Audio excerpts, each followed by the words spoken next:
For those of you that were with us in the last one of these, we use this same basic idea. Our concept here is that the scenario in which we're going to be talking about some mock exam questions for this case study is you are in charge of a project, and that project is for a brand new tech company, and that business needs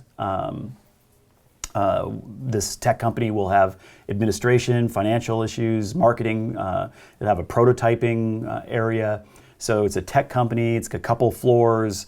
The client has some specific ideas about how the work should operate and what it should feel like and how people will need to be able to communicate. But essentially what the experience should be like, what it should feel like for people to work there. And so they've given us that information. But there's also certain realities. It has a real site, and there are some issues with the site, and there's some zoning and building code issues. So there's a series of supporting documents. We're going to take a look at a series of questions, and then we'll go through from there. So I'm going to go to the first question. And then at this point, once we take a look at this first question, we'll take a look at what our supporting documents are. All right, so our first question is, how many women's room WCs, water closets, will be needed for this project? And then a little bit more information there. So that's clearly going to be a kind of code type question. So the first thing we're looking at, the first tab of information we have is the scenario that we just looked at. So that's just telling us kind of the basic information about what's going on, and the name of the company is JMPSTER. How's that for ridiculous made up current sounding thing? And then here's a program. So this is conceptually what the clients gave to us in order to work through on the project. So the location is in Springfield. The project is new construction for new office and accessory spaces for a tech startup company. The mission is to provide a new state-of-the-art tech startup with a prototyping facility that brings joy and efficiency to the workers, enhances the neighborhood, and protects the environment. So it's kind of interesting to note that part of their thinking is protecting the environment, built right into the mission. The goals is a high-performance building, efficient grouping for the office department. There's a whole series of different pieces of information in there that are sort of useful for us to know. And then when we start getting into a little more data, we have the number of people, the number of employees in each of the different departments, some future growth, some square foot areas that we are sort of assuming. We have a square footage number for the building, and then some conclusions. All right, we'll look at the next thing is environmental information. Environmental information, we're going to go to the actual information part. So this would be a phase one, essentially, environmental phase one. And it tells us what they found on the site. The subject property had an active fuel tank for oil storage for many years. And let's see, typical evidence, previous construction, so a lot of rubble, foundations, some minor indications of asbestos, and some lead paint. That's about it. So a little bit of issue. The oil tank is a high risk. Everything else is sort of moderate. Some other information as you go along, and then there's an executive summary at the end. There's some climate information. So this is telling us what is this place. So it's a temperate climate. You look at the average winters, well, sort of an average typical winter day, a low of 15 degrees, a high of 35. So, this is a pretty cold environment, but relatively warm in the summer. So that means there are issues both of being in a cold climate and being in a warm climate. That's what temperate is really telling us. And we're at 40 degrees latitude, in case that's meaningful for you. And then there's some other pieces of information. There's some proposals about what would be useful for this project, about climate issues, and what kinds of issues they might want from their design in order to kind of make it into the project for their interests in being sort of climate forward, if you will, environmental forward. There's some zoning code information. So lots of information about setbacks and building heights and things like that. There's a zoning map. So here's our site. It's along something referred to as a pedestrian street.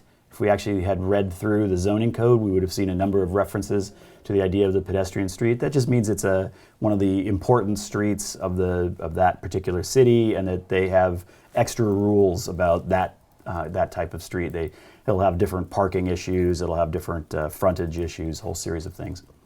Also, interestingly, there's a transit station right nearby. There's some sort of metro system that is very, very close by. So that potentially has some usefulness. Here's the aerial view. There's our site. There's the transit station. This is the big important street, another big important street where the transit station is on. Gives you a pretty good idea of the scale of the types of buildings that we're talking about. And then the last one here is portions of the International Building Code. So this has part of Chapter 3, the use and occupancy classification, Chapter 5, the general building heights and areas, Chapter 6, the types of construction, Chapter 10, means of egress, and Chapter 29, plumbing systems. So that's the range of information we have. If we start kind of scrolling through, you can see it's just literally the code all by itself. Now, when you actually get into the real exam, the code will actually have some ability to do highlighting. It'll have some ability to bookmark certain pages. It's more than just something you can scroll through. For our purposes tonight, we're just going to use a sort of scroll through it kind of a version of things just to keep it simple. But that gives you an idea of the kinds of information that you might get on one of these case studies. So let's go back to the actual questions, and we'll see how we feel about it.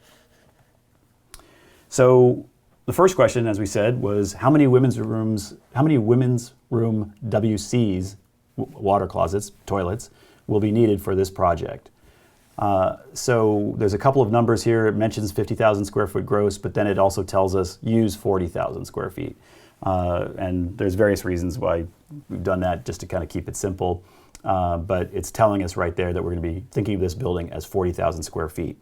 Now you might wonder right off the bat, why do I care if it's 40,000 square feet? And the reason is because in order to figure this out, we need to determine the occupancy, the number of people that are going to be in this building. Now, we can do that a couple of different ways. One way is we can literally count up the number of people who are going to be in the building. We may have a pretty good idea of that from the program and from some other sources. But that doesn't necessarily mean that the code officials will accept those numbers. If we count up and we say, yeah, this is going to be a 40,000 square foot building and we think there's going to be 10 people in it, the code officials probably will say, well, that's ridiculous. That's a much bigger building. Like you're not going to have 10 people, and that's going to be a lot more people than that. And so you're going to need more bathrooms than what you would need for just 10 people. So how do you normally do it? Well, what you're normally going to do is you're going to track down the area for this particular use type of how much space per person there is for this building. So we're looking for that number of how many people, how many square feet per person in this type of use. So if we kind of do a quick sort of look through, we're going to talk about use and occupancy classifications. So right off the bat, we're going to see business use is group B. So that's what we're looking for. And then the other thing we want to know is what that per square foot, how many square feet per person number is. So we're going to kind of scan through. Before we do that, I'm going to take a quick look back here at the thing. There's a couple of different places where this can show up. It can actually show up under the Chapter 3. It can show up in some other spots. I'm actually going to take us to a portion of the means of egress section. So hang on to your hats. I'm going to spin through here pretty fast. Hope nobody gets a seizure.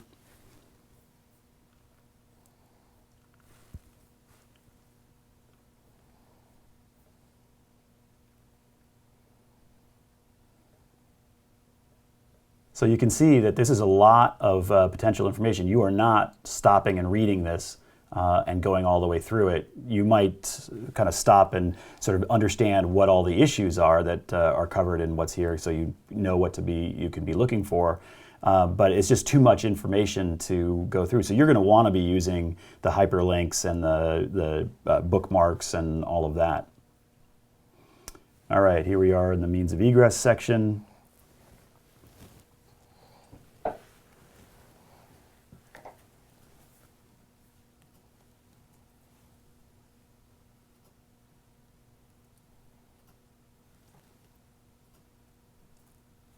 All right, maximum floor area allowances per occupant. So this is one of those spots where, like I say, it shows up in a couple of different places. This one is typically used for the means of egress, but you get the idea.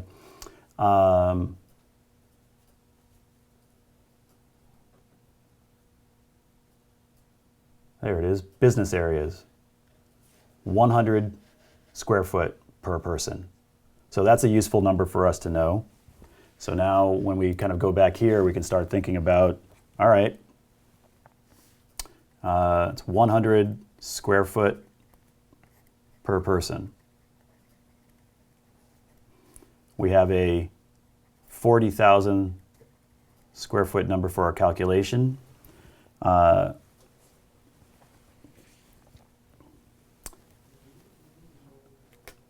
We obviously have 100 square foot per person. We have 40,000 square foot building. We divide the 40,000 by the 100. And we have a potential occupancy of 400 persons. Okay, that's a really important number to know. And now we would go back and we're going to be looking for the specific number. Yeah, and one thing you may notice is that it gets a little complicated. Sometimes it's gross, sometimes it's net.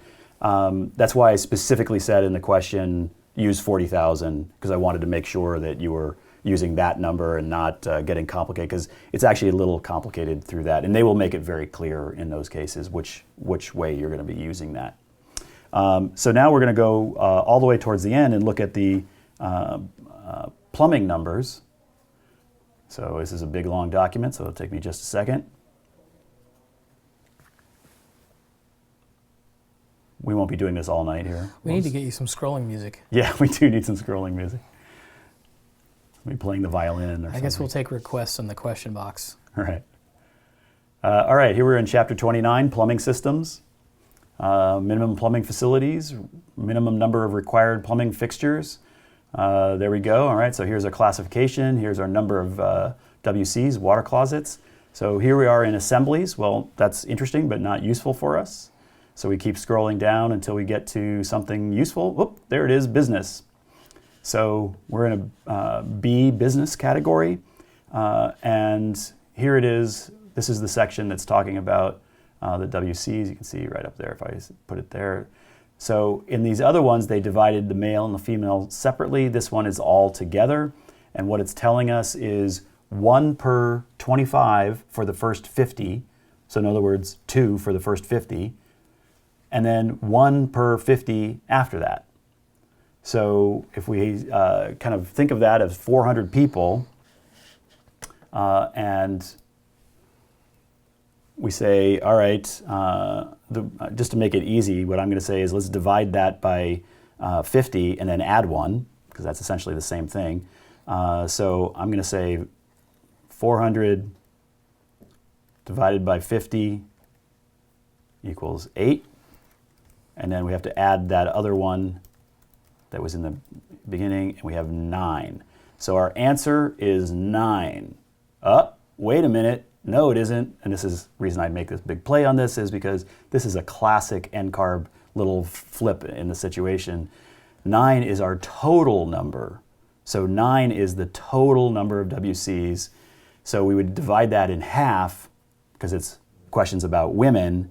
So we need to put the number in just for the half. Well, half of 9 is 4.5. So 4 doesn't work because it's not enough. 9 isn't right. 18 is definitely not right. 5 is the rounding up from 4.5. Okay, let's move on. That was a lot of scrolling. Yeah, a lot of people got snagged on that. A lot of 4s.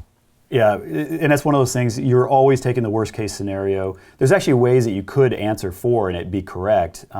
When you have that situation where there's a number for both men and women for some sort of like lavatories or WCs, anything like that, if there's a reason, if there's enough information, evidence to be able to say, this is very likely to be more women than men, so we're going to not do it half and half, or more men than women, so we'll divide it up in some other way, then that's a reasonable thing, and the code officials will likely accept that if you can kind of provide some evidence. So it's quite plausible that you might be able to say, well, no, we're going with 9, and we're going to say 4 and 5. But if there's nothing really telling us that that's the case, and the presumption would be that you would actually round up. So 5, I think, is a better answer.